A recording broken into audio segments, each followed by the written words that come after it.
Well, hello everyone. Happy New Year to everyone that's been watching the videos as we've been going through on the Silverton boat. It's a new year. The workshop is an absolute disaster zone at the moment. I've had lots of renovation projects going on, so we'll try not to show too much of the workshop, but the plan today is to continue to take some of the ancillary things off of the engine block for our donor engine, and let's see if we can get the main bearings and crankshaft released so that we can actually take the pistons out and get those ready and prepared. I've had a new delivery through from Summit Racing with the new piston rings, so everything is ready to rebuild the other block. Just want to finish stripping down the donor engine and we'll get that one as ready as we can do. So without further ado, let's start taking this apart. What we'll do is we'll leave the main bearings in place, and then we'll release the top shell bearings off the con rods, the connecting rods. That will allow us to turn the engine to bring those bolts up to the top. You can see these ones are at the top. Up further down, they're at a very awkward angle, so it'll be very difficult to actually get those apart. So we'll leave the main bearings in place for now. That'll hold the crank in place, so it'll make it easy for us to turn. And then what we'll do is we'll work on each of the pistons as we move through. So I've got two pistons at the top here that I can actually get to. These ones are actually down in the block, so the piston is withdrawn, which is why it's further down in the engine. Remember, we're looking at the engine upside down here. So let's get these apart first. I think these are 9/16 bolts. So we'll grab the breaker bar and our 9/16 socket. Is that 9/16? Oh, put on the right one. Nope, that's not 9/16. Let's try again. Perfect. Okay, now these ones should come off relatively easily. Yeah, there we go. So I'm just going to crack these, take the pressure off, and a bit tighter. There we go. Okay, so that's the top two, and we're going to use the impact to just withdraw those nuts. One. Stuck inside the socket, as always. Two. Okay, now this might take a little bit of finagling, a little tap maybe just to release it. And then I can show you the shell bearing underneath. There we go. I don't want to bend it or do anything like that because we're going to be reusing them. You can see this top shell bearing is now loose.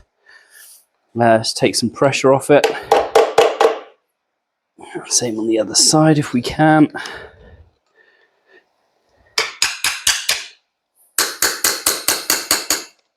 There we go. Let's take these other two off that are next to it.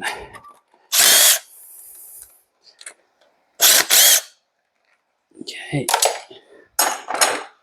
Just see if we can get those to tap free. So I don't want to do anything too drastic with this. All I'm trying to do is release the outer shell from the con rod. There we go. Let's do the same on that one, I think.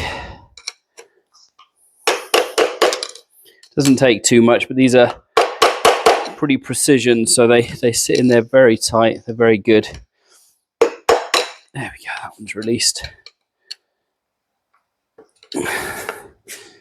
Okay, so I'm going to need to turn the crank. Now, what's the best way of doing that? Can I do it by hand? Probably not. Let's find a rag. No, can't do it by hand, so we're going to have to put a bolt through, and then we can turn it using the bolt on the crank nut. Okay, what I'm going to do is just a gentle tap while putting pressure on. Oh, there we go. Starting to release now. Just what we need. And do the same on this side. Might need a little tap. There we go.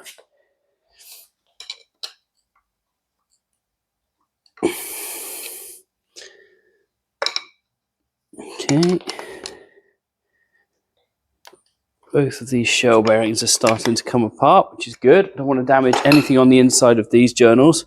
Certainly don't want to go putting a screwdriver through and prying, because that will cause a lot of damage and prevent us from reusing them. Bearing in mind we're going to reuse all of these shells when we rebuild the other engine. So the last thing I want to do is do any damage to these. So what I'm going to do, I'm going to pop a nut back on the top of one of these, and so the nut is on the thread of the bolt that's in the bottom of the conrod. Going to give it a little tap. There you go. So that's moving the piston now. Do the same on the other side. Nothing major, just a gentle tap, because that's actually moving the piston, and it will separate the outer bearing race here with the conrod. You can see there's quite a lot of play in there now. You can probably hear that. So that's doing what it needs to do. Let's see if we can't get a bit more leverage on there. Just pop that one free.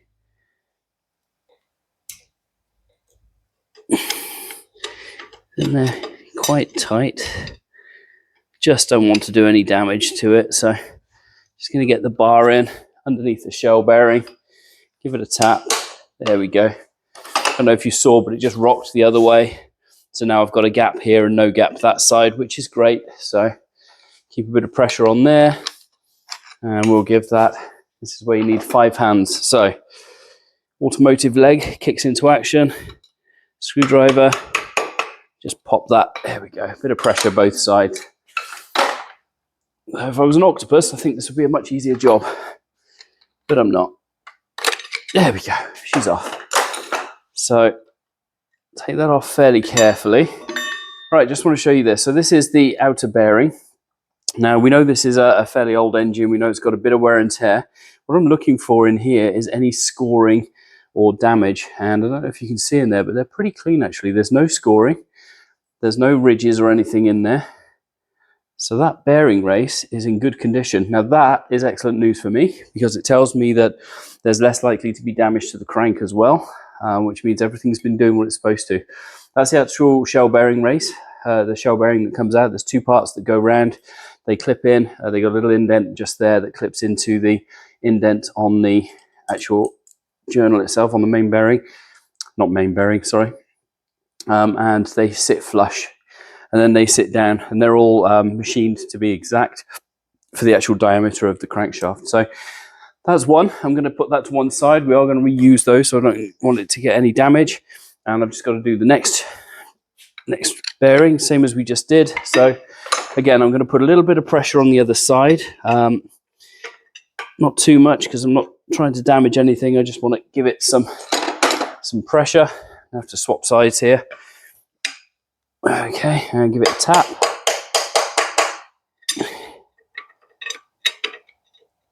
There we go. And you can see it's just starting to come up bit by bit. I've got a bit of a gap that side.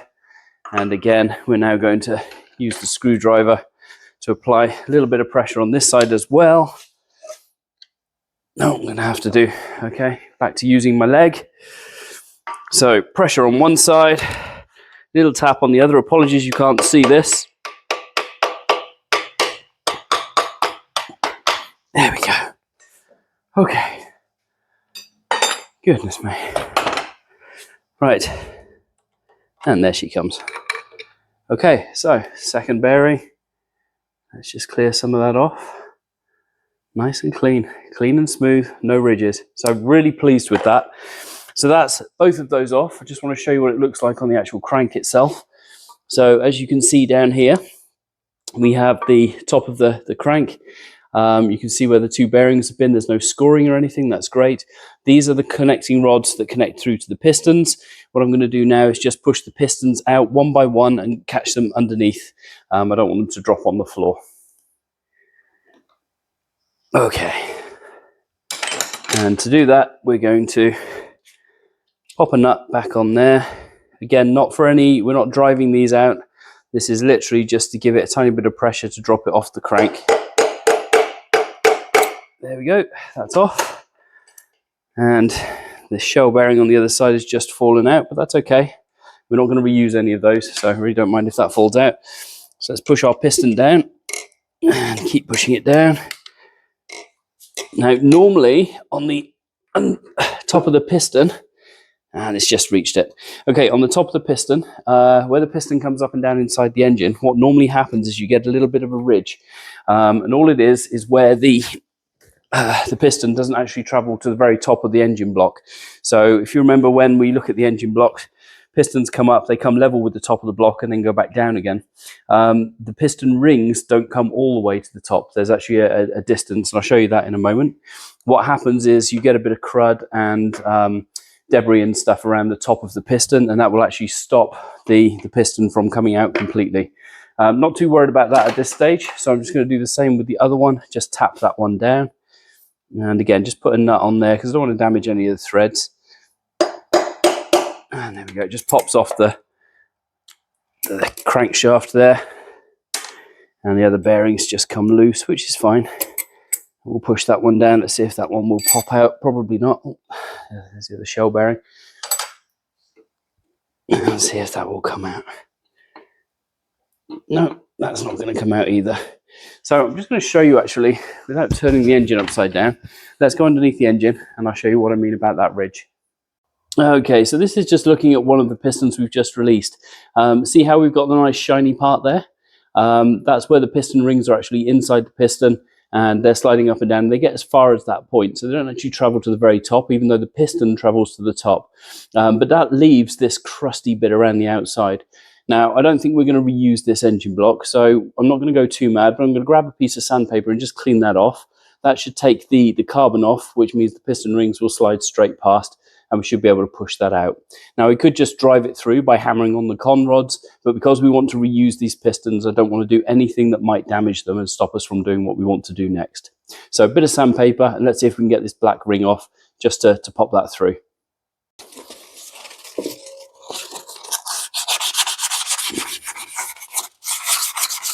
So I'm just doing this with a piece of 500 grit. Again, I'm not looking to clean this up or polish it up or anything like that. All I want to do is just take some of this carbon off, just so those piston rings will slide out easily without us having to drive a hammer or anything like that against there and risk damaging the pistons. Okay, so give that a wipe round in there, and then just to ease that process, we'll give that a quick squirt of WD-40. And that should help those piston rings come past. There we go. Bit of oil in there. And let's see how that looks now. Yep, well, it's gone further than before. Piston's starting to stick out, which is good. Oh, here she comes. Okay, I'm just going to show you underneath here before I pull this right out. Might as well get in on the action. Okay, so you can see here, our piston is starting to come out now. You just see the piston rings. There's the top ring there. So what I'm going to do is just keep working that down and drop that through. There she is. Whoop. Piston number one. Okay. So got 3 piston rings on there. These actually look to be in good condition. I have new piston rings to go on here. We're not going to reuse any of these. So we have an oil ring. We have, do you know, I can't even remember what they are. Got 3 different ones. I'll look that up and get back to you. But what I'm going to do is reuse these. So I want to keep this as nice and clean as possible. I don't want any damage to them. We'll give them a really good clean up, get all this gunk and carbon off.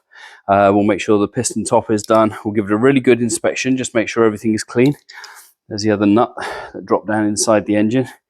I will actually put those back on so I don't lose them. We'll probably replace them anyway, but never hurts to make sure we've got the right nuts on the bolts there. So yeah, so there's the first one. I'm going to go through the process now and remove each of the 8 bearings. So eight con rods. I'm not going to film all that process. It's exactly the same for each one. It'll bore you silly, and you've probably got better things to do with your life than watch me just take these things apart. Once I've done that, we'll come back to the camera and then we'll release these main bearings. and we'll take the oil pump off, and I'll show you how we can lift the crank out. We can take a good look inside the engine as well. The reason we're doing this is because we need these. These are the gold that we're going to use to rebuild the other block on the existing boat engine. So I'll get back to you in just a second, and we should have all of these out, and then we'll start taking the main bearings off.